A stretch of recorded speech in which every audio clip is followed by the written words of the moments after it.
Bismillahirrahmanirrahim. Assalamualaikum warahmatullahi wabarakatuh. Alhamdulillahi rabbil alamin.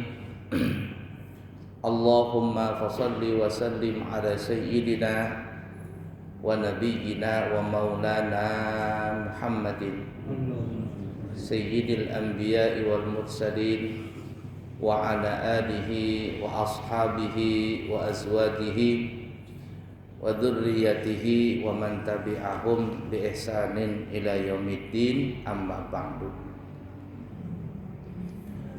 Para jemaah sekalian yang disayangi Allah dan dicintai Allah, untuk mempersingkat waktu, mari kita lanjutkan pelajaran kita di dalam masalah fikih salat Jumat.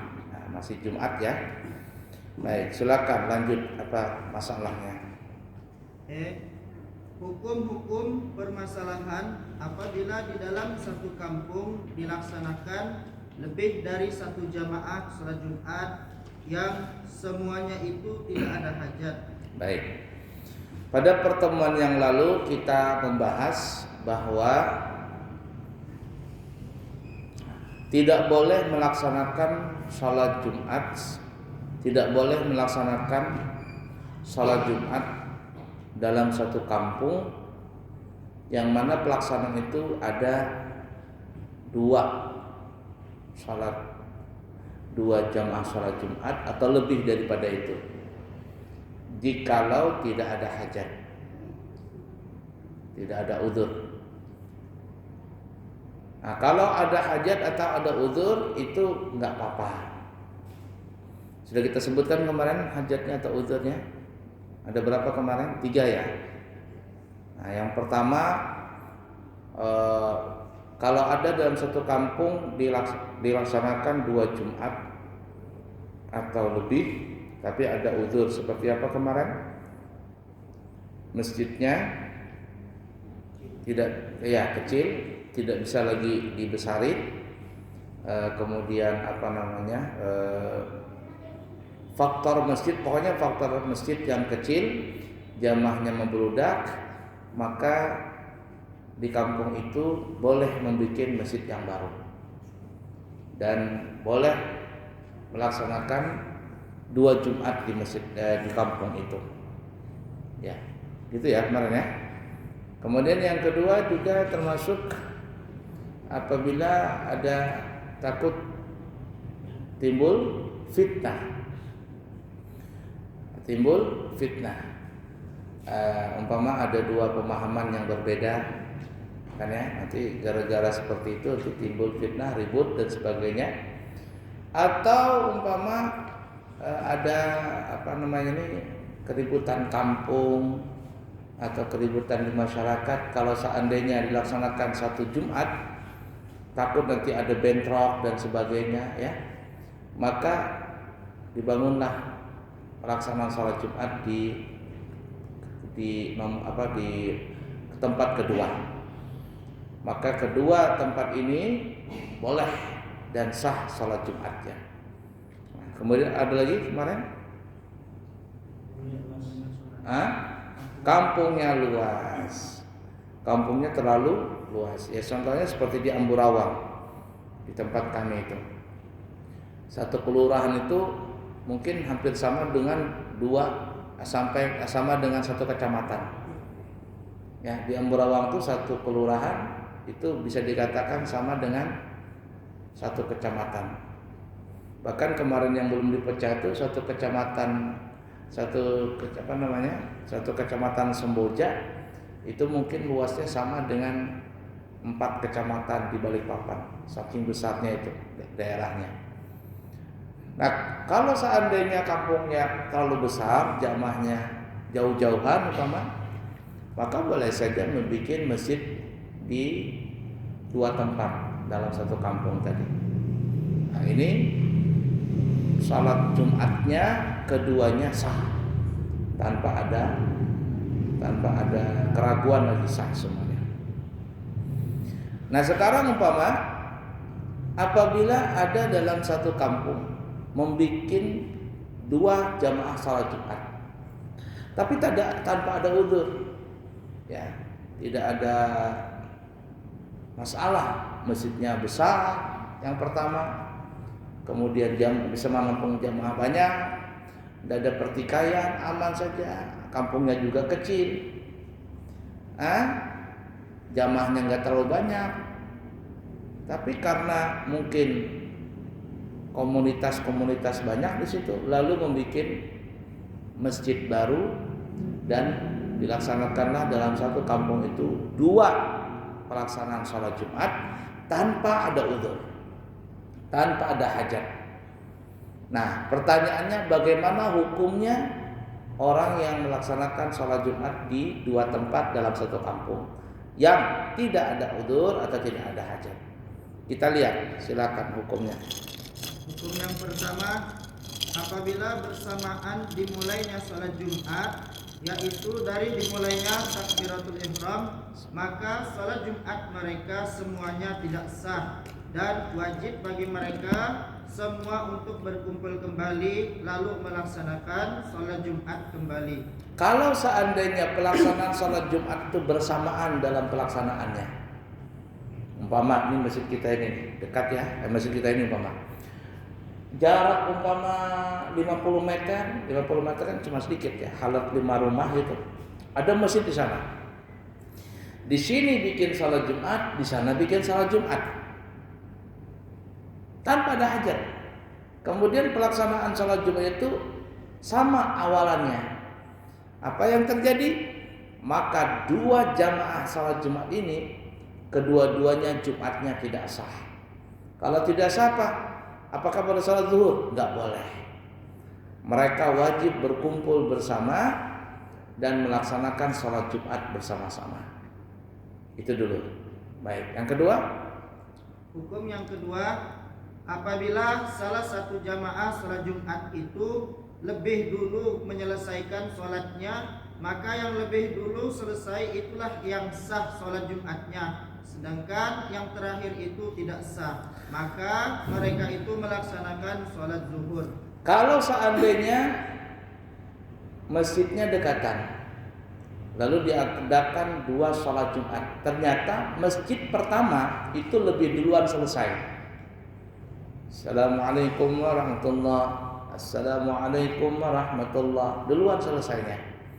Maka jamaah masjid pertama ini sholat Jumatnya sah dan tanpa mengulang. Tapi masjid yang satunya terlambat selesai terlambat salamnya, maka jamaah masjid yang kedua itu sholat Jumatnya tidak sah. Tetapi mereka walaupun tidak sah sholat Jumat, diwajibkan bagi mereka untuk sholat zuhur.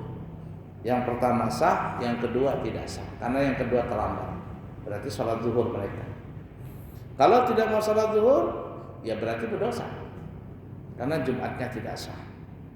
Dianggap mereka tidak melaksanakan sholat Jumat dan juga tidak melaksanakan sholat zuhur. Baik, yang kedua. Yang ketiga? Hukum yang ketiga, apabila tidak diketahui apakah mereka bersamaan memulai sholat Jumatnya atau tidak. Dan begitu juga apabila tidak diketahui siapakah yang lebih dulu selesai sholat Jumatnya, maka mereka semuanya wajib untuk berkumpul kembali lalu melaksanakan sholat Jumat kembali. Kalau seandainya dalam kondisi seperti itu, tiba-tiba umpama mati lampu, tidak kedengaran siapa yang sholat Jumatnya duluan dan siapa sholat Jumatnya selesai duluan. Jam berapa kamu itu selesai? Wah, tidak tahu juga. Mati lampu semuanya, jam juga mati. Di masjid kedua juga begitu. Apa yang terjadi? Maka mereka semuanya dianggap tidak melaksanakan sholat Jumat. Artinya mereka wajib kembali berkumpul bersama dan melaksanakan sholat Jumat bersama-sama lagi. Mudah dipaham kira-kira? Baik, itu kalau tidak diketahui ya, siapa yang duluan dan siapa yang selesai. Lanjut. Keempat, apabila salah satu jamaah salat Jumat lebih dulu menyelesaikan sholatnya, tetapi tidak diketahui siapakah yang lebih dulu menyelesaikannya, maka mereka semuanya wajib melaksanakan sholat zuhur karena sholat Jumat sudah dilaksanakan. Kalau seandainya, yang masalah keempat, salah satu mereka meyakini bahwa mereka yang sudah selesai duluan sholat Jumatnya, meyakini mereka sendiri, mengklaim jamaahnya sendiri, oh kami yang duluan selesai semua. Jamaah yang kedua, enggak, kami yang selesai. Mengklaim, masing-masing mengklaim. Ya, yang kelompok pertama kami duluan selesai, yang kelompok kedua kami yang duluan selesai. Cuman jelas di antara mereka ada yang sudah selesai. Cuman ya tadi masing-masing mengklaim kamilah yang duluan. Ya, kayak anggota partai juga itu. kami ya. Nah, tidak tahu. Memang ada yang selesai duluan tapi tidak tahu siapa yang selesai duluan karena masing-masing mengklaim kamilah yang selesai duluan. Apa hukumnya tadi?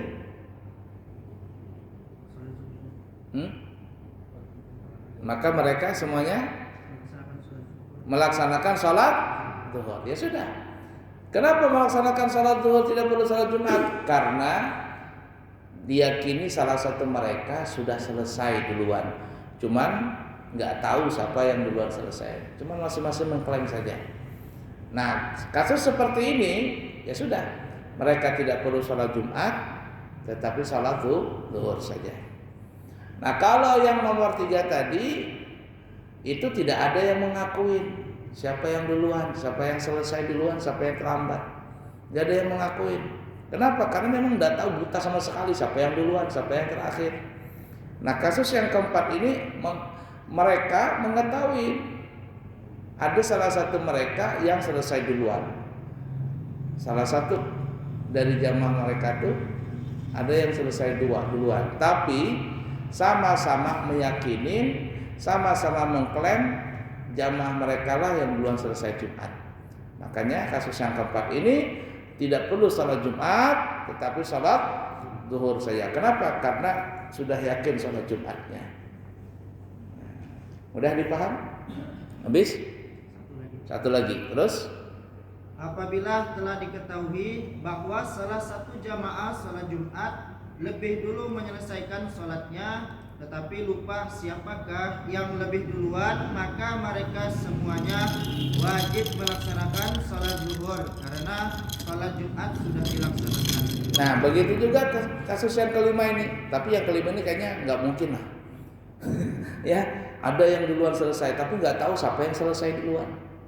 Lupa maksudnya. Si kelompok pertama kah, kelompok kedua? Ya sudah, masing-masing salat zuhur saja. Karena salat Jumat sudah dilaksanakan. Intinya seperti yang kita bahas pada pertemuan yang lalu, ingat, orang yang membangun masjid untuk melaksanakan salat Jumat itu tidak boleh sembarangan. Mesti harus ada izin daripada Kementerian Agama, dan itu yang paling benar.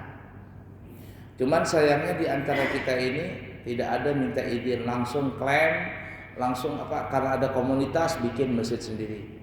Sana komunitas ini bikin masjid sendiri. Ini ada komunitas partai sendiri bikin sendiri masjid. Ada komunitas sekolah ini bikin masjid sendiri. Ada komunitas partai ini bikin masjid sendiri. Ini selesai itu.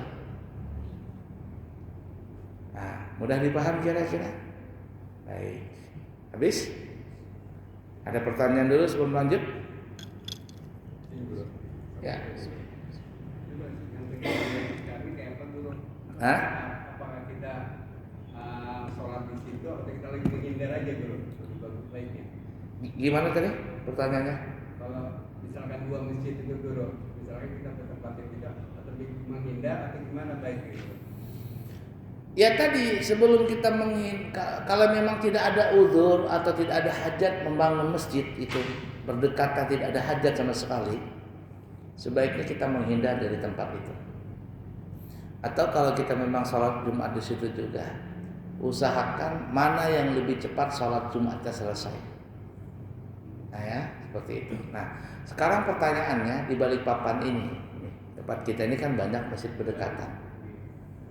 Ya, kembali kita tadi, masalahnya orang bangun masjid sebenarnya harus izin pemerintah. Sebenarnya begitu. Tidak boleh bikin masjid sembarangan. Kalau mau sholat silakan aja, tapi kalau untuk sholat Jumat tidak boleh sembarangan, harus izin. Nah sekarang banyak orang bikin masjid tidak ada izinnya, ya. Tapi karena perkembangan waktu dari waktu ke waktu, mungkin waktu pertama masjid itu berdekatan dan waktu-waktu itu mungkin jamaahnya belum banyak, tapi setelah 5 tahun jamaahnya banyak juga. Masjid pertama penuh, masjid kedua penuh, ya sudah. Kalau waktu yang pertama itu belum dikatakan ada hajat, tapi berjalan waktu umpama 5 tahun dan seterusnya, ini sudah dilihat ada keperluan untuk bangun masjid, maka dua-duanya sah. Siapa yang duluan, siapa yang terlambat itu nggak ada masalah, dua-duanya sah. Nah sekarang kita lihat masjid kita yang ada dekat kita ini, di sekitar kita atau di Balikpapan ini. Nah, dilihatin ada hajat apa enggak di situ bangun masjid yang baru-baru itu. Mudah dipaham kira-kira ya.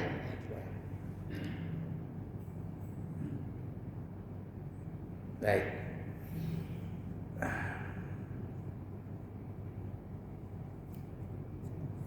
Itu saya pernah cerita ya. Mungkin di sini saya pernah cerita.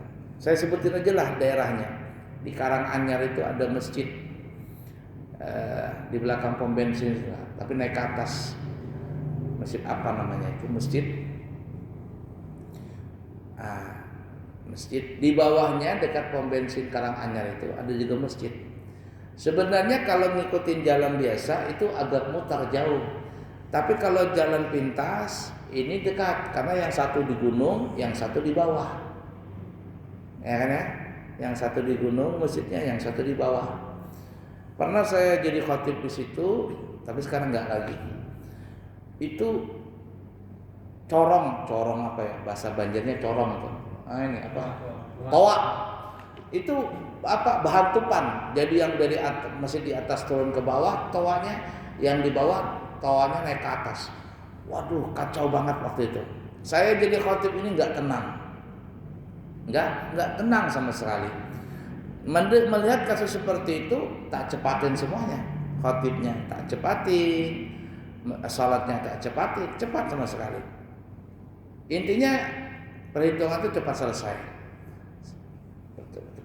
Kenapa saya melakukan itu? Saya khawatir pembangunan masjid yang berdekatan ini bukan karena ada hajat. Nah akhirnya sudah kita cepat-cepatin saja selesai. Dan juga jamaahnya senang karena cepat selesai. Ya, ada salah satu masjid ya di Balikpapan. Kemarin saya jadi khatib di masjid itu. Sebelumnya ada jadwal khatib juga beberapa bulan yang lalu. Dibilangin, guru, katanya, ya ada bapak. Tolong nanti khatibnya jangan terlalu lama ya. Oke. Nah ini udah terlalu lama, ini berapa nih? Saya tanya berapa menit pak? 10 menit lah. Wah gampang kata saya, 5 menit aja saya bisa. Ya, jangan terlalu lama ya, gitu. Kalau Balikpapan standarnya kan 20 menit tuh. Standarnya tuh khatib pertama dan kedua. Saya tanya berapa menit Pak? 10 menit. Sudah gampang kata saya. Betul-betul 10 menit saya jadi khatib. Imamnya juga begitu, alam nasrah sama alam tarakai selesai. Enak sekali jadi khatib. Dan sebenarnya kalau ada yang memang seperti itu, kepingin saya dosa lama-lama. Cuman ada juga satu ustadz di Balikpapan, saya tidak sebutin ustadznya, sering ceramah juga di mana-mana. Itu kalau jadi khatib sebentar banget. Ada salah satu masjid di Balikpapan, saya tidak sebutin masjidnya, cerita, guru itu kalau ustadz itu yang jadi khatib cepat banget selesai katanya. Artinya gini ya, sebagian orang mungkin suka. Tapi sebagian orang nggak suka. Kenapa nggak suka? Karena ya terlalu cepat, terlalu cepat. Nggak semua orang kita ini dalam 1 minggu ada belajar. dan semuanya dalam satu minggu jamaah kita ini bisa mendengar ceramah. Satu-satunya orang itu bisa mendengar ceramah waktu sholat Jumat itu. Tapi kalau cuma sebentar saja, orang juga gimana sih kok cepat banget katanya. Nah jadi standar-standar saja lah. Makanya di Balikpapan ini saya lihat tuh berapa dikasih jadwal khotib gitu ya. Terkadang sudah selesai dikirim amplop begitu jadwal khotib. Nah, ya, tulisannya di bawah itu ada NB itu apa maksudnya? Hah? Tambahan NB. Artinya apa N itu? Nambah. B. Nambah gitu. NB nambah gitu ya. NB nambah gitu ya. Apa namanya itu? Nambah artinya diharapkan khatib waktu berkhutbah hanya 20 menit. Itu banyak itu. Banyak itu catatan apa. Bahkan ada satu masjid, tapi sekarang nggak ada lagi tulisannya. Saya sebutkan masjidnya Masjid Auri. Itu dulu kan mimbar ya, podium. Nanti jadi mimbar, dalamnya jadi podium. Ya, kemudian nanti ada baca wirid, kemudian ada nggak baca wirid. Saya berapa kali di situ kata saya, kenapa sih kok sering begini masjid sampean ini? Tak liatin jamaahnya NU semua, NU aja. Tapi kenapa berubah-ubah terus? Anu Pak katanya, tergantung komandan. Tergantung komandan. Kalau komandannya NU aman kita katanya. Tapi kalau komandannya kena paham-paham salafi, bingung kita sudah. Namanya kita anak buah, sampai masalah sholat pun kita diatur. Jadi ada yang nggak boleh pakai mic, ada pernah kejadian nggak boleh pakai wirid. Aduh katanya jamaah kita lari semua katanya, jamaah kita lari. Nah, ala kuliah seperti itu. Nah, ada pernah kejadian waktu itu jadi masih video. Di depan video tulisan khutbah hanya 20 menit. Itu aja tulisannya. Nah, dan oleh karena itu saya pribadi saya kalau jadi khatib tidak mau pakai teks inna. Saya nggak mau baca, jadi saya cuman bahapal bahasa orang Banjar itu. Kenapa? Karena kalau bahapal itu saya bisa ngelihat jam, memperkirakan ini. Ya, mau putus di mana saja saya bisa titik komanya. Tapi kalau baca ini, terkadang kita baca ini kalau seandainya sudah lewat waktunya, ini belum sampai titiknya, gimana ini? Bingung nih. Bingung kita. Apalagi kalau orang yang jadi khatib pakai buku bacaan, ada kan yang biasanya ditaruh buku khatib di mimbar. Kalau mimbar yang khatib yang kena jadwal nggak datang, paksa pengganti. Nah pengganti itu kadang nggak bisa. Bahkan akhirnya baca buku yang jadi khatib itu. Kalau dia nggak pintar-pintar ini kadang bisa 4 lembar, 5 lembar itu tulisan itu. Wah dibaca semuanya habis sudah.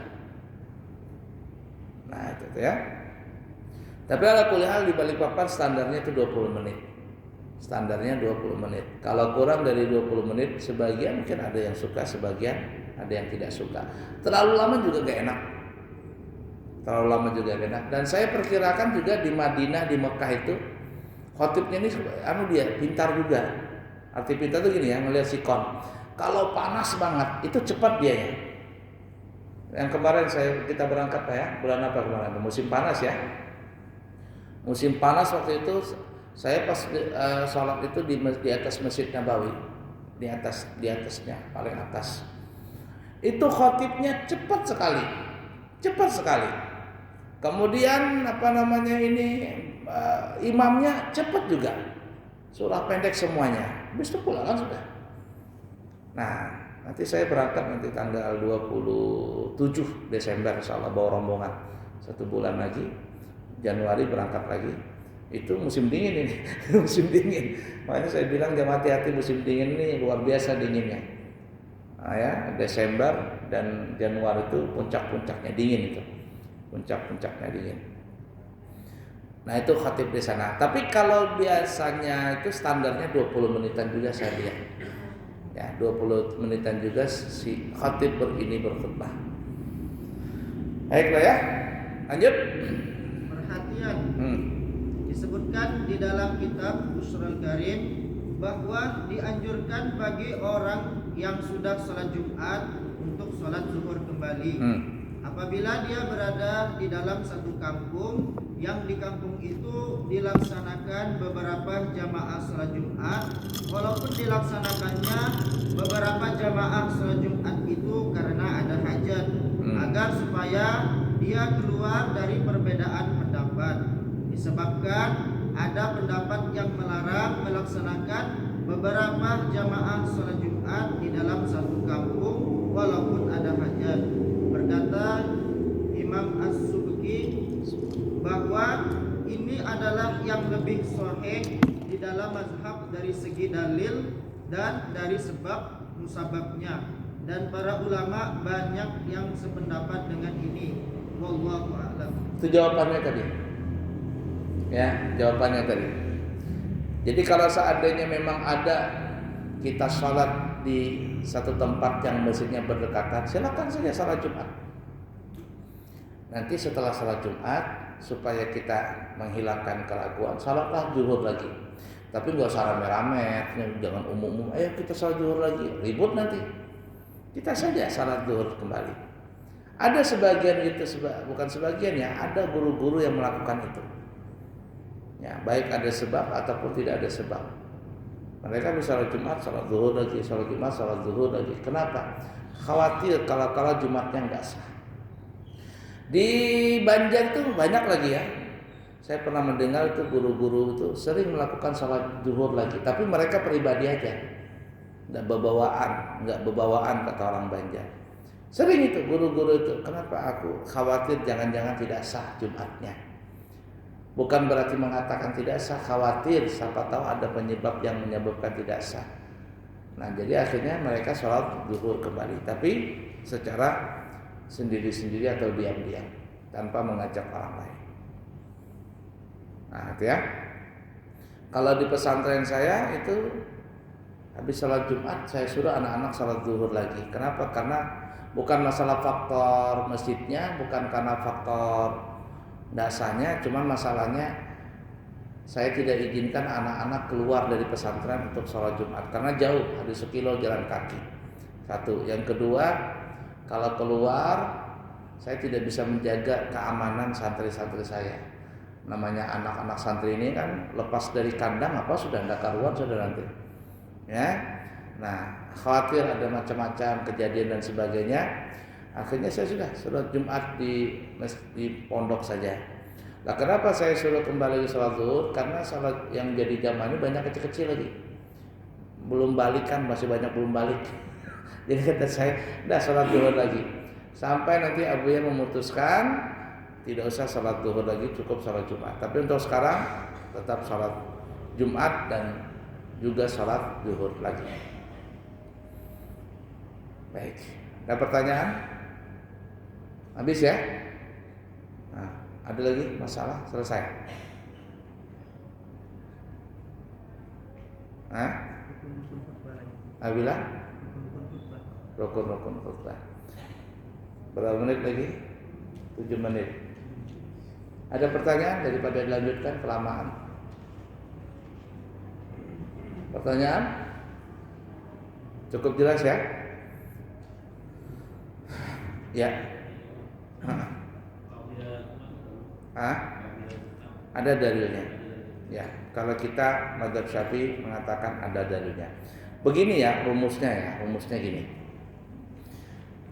Setiap ada ba'diyah pasti ada qobliyah.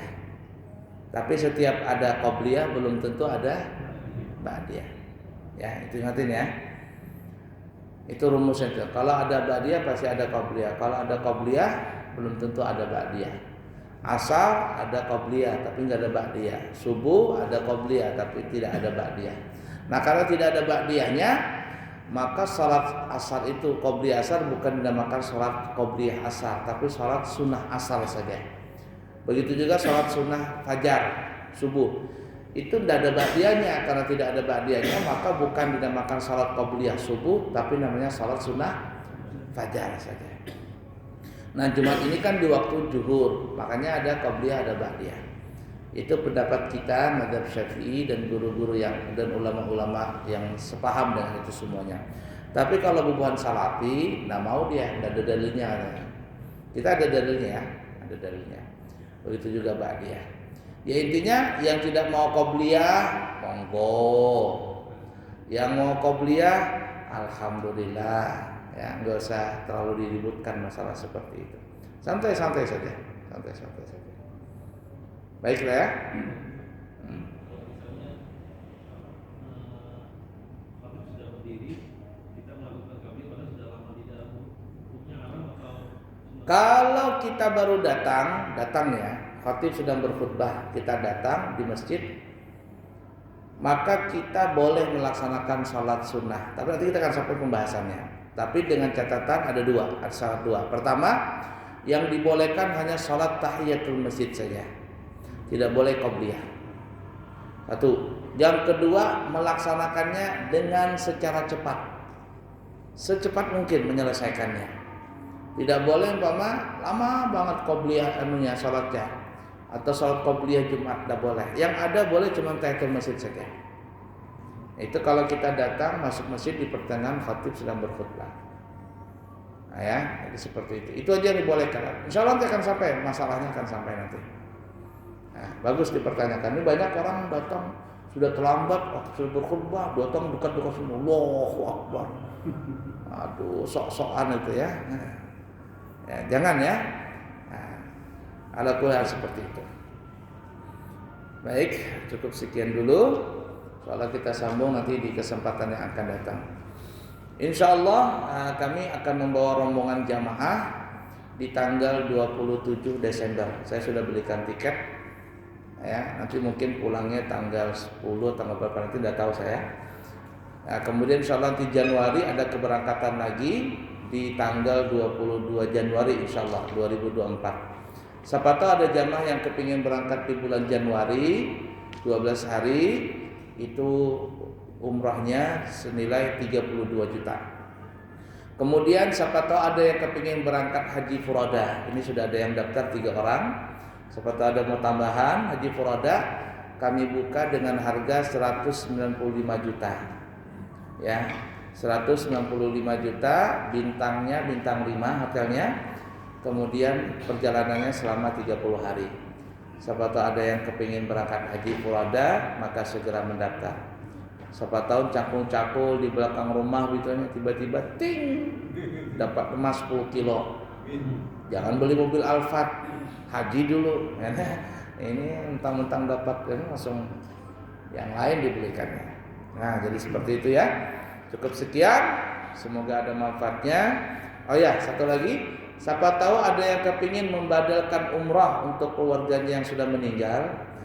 Insya Allah saya pribadi siap untuk membadalkannya.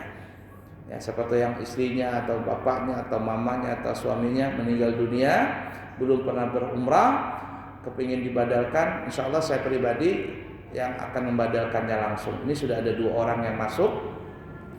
Nah, untuk biayanya nanti main calling saja. Ya, kita bisa nego-negoan supaya saya umrah itu nggak terbuang-buang gitu. Nah, sekalian membantu jamaah yang kepingin membadalkan keluarganya. Nah, seperti ada yang berminat nanti telepon saja, nanti kita bisa nego masalah ujrah dan yang lain sebagainya. Semoga ada manfaatnya. Subhanakallahumma wa bihamdika asyhadu an la ilaha illa anta astaghfiruka wa atubu ilaik. Wa akhiru kalam, assalamualaikum warahmatullahi wabarakatuh.